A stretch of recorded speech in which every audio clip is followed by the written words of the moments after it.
तो हम ताप कटिबंध के बारे में जानेंगे। इसे दो पार्ट्स में डिवाइड किया गया, एक प्राचीन वर्गीकरण, दूसरा आधुनिक वर्गीकरण। तो प्राचीन वर्गीकरण को ग्रीक विद्वानों के द्वारा वर्गीकृत किया गया था। इसे सूर्य ताप की मात्रा के आधार पर वर्गीकृत किया गया था, जिसे ग्रीक विद्वानों ने 3 प्रकार से बांटा है, जिसमें हम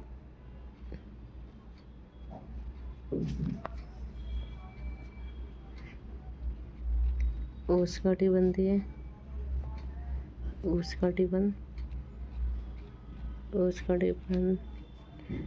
शीतोष्ण कटिबंध और थर्ड वन शीत कटिबंध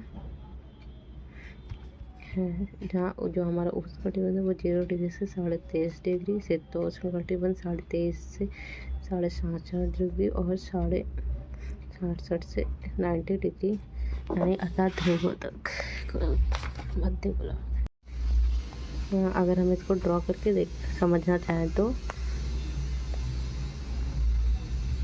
ये अर्थ है, ये 0 डिग्री, ये 1 डिग्री, ये उष्ण कटिबंधीय, शीतोष्ण कटिबंधीय, शीत कटिबंधीय एंड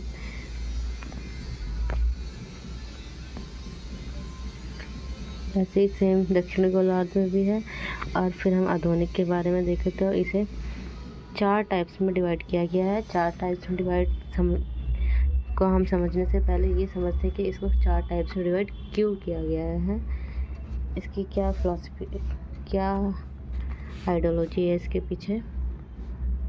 इसके पीछे पहला कारण है सौर विकिरण की मात्रा।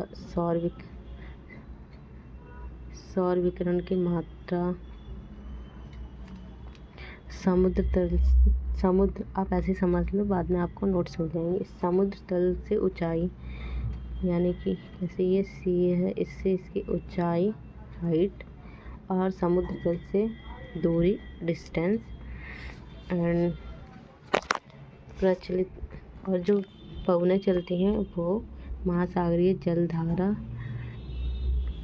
स्थानीय मौसम दशा, थल और जल का वितरण, ढाल की दशा, चट्टान या मृदा की संरचना।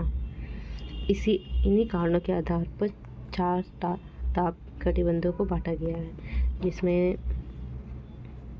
फर्स्ट वन इज उष्ण कटिबंध, सेकेंड वन उपोष्ण कटिबंध, थर्ड वन शीतोष्ण कटिबंध, फोर्थ वन शीत कटिबंध।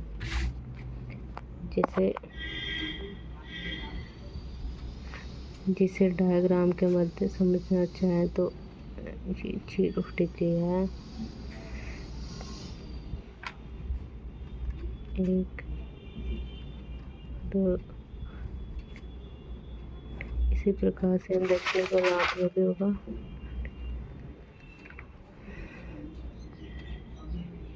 ये उष्ण कटिबंध, ये उपोष्ण, शीतोष्ण एंड शीत कटिबंध। सेम इसी प्रकार दक्षिण गोलार्ध में भी होगा। अब नेक्स्ट टॉपिक पे हम देशांतर रेखाओं के बारे में चर्चा करेंगे।